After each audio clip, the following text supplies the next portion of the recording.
मुख्यमंत्री योगी आदित्यनाथ ने बुधवार को लोक भवन में आयोजित कार्यक्रम के दौरान चयनित 795 अधिकारियों को नियुक्ति पत्र वितरित किए। इस मौके पर मुख्यमंत्री योगी आदित्यनाथ ने कहा कि ऊपर में काम करने वाले अधिकारियों के बारे में माना जाता है कि वे कहीं भी झंडा गाड़ सकते हैं। पूरी पारदर्शिता के साथ आपका चयन हुआ है। इससे पहले की स्थिति के बारे में सब जानते हैं, आइए देखते हैं रिपोर्ट। 2017 में, मार्च 2017 में जब हम लोगों ने शासन की बागडोर संभाली थी, हर एक विभाग में पद खाली पड़े हुए थे। अकेले उत्तर प्रदेश पुलिस में ही 1,64,000 पुलिस कार्मिकों की भर्ती की प्रक्रिया को हमने 6 वर्ष के अंदर पूरा किया है। 1,64,000, अनुमान कर सकते हैं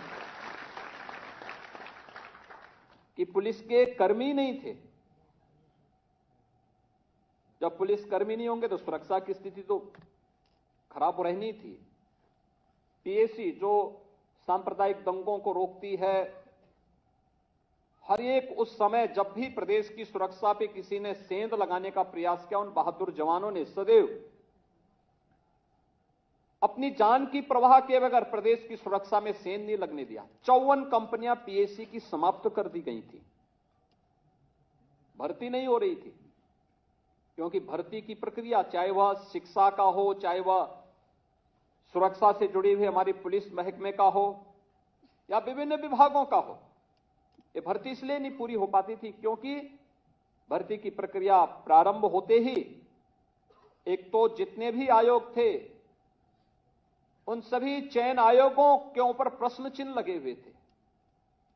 आप जैसे युवाओं को उस समय आंदोलन करना पड़ता था, सत्र के पहले धरना प्रदर्शन, दुर्भाग्य से कुछ युवाओं को आत्महत्या तक करनी पड़ी थी, क्योंकि चयन की प्रक्रिया पारदर्शी नहीं थी, ईमानदारी पूर्वक नहीं थी,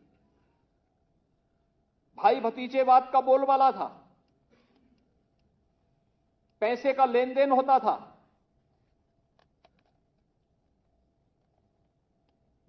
कुछ लोगों के घरों से सूची बन करके जाती थी, जो योग्य लोग नहीं थे उन्हें आयोगों का अध्यक्ष बनाया गया था। जो स्वयं योग्य नहीं है वह आयोग का अध्यक्ष बनेगा तो आयोग की कार्य पद्धति पर प्रश्न खड़े होंगे ही।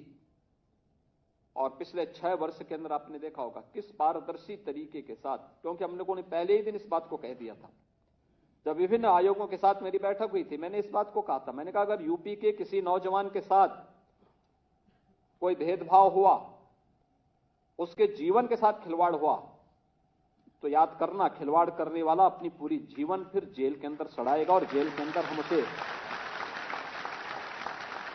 इस स्थिति में पहुंचाएंगे कि आने वाले समय में फिर वह, उसके खानदान का कोई व्यक्ति सेवा में, शासकीय सेवा में या किसी इस प्रकार के आयोग में आने का फिर साहस नहीं कर पाएगा।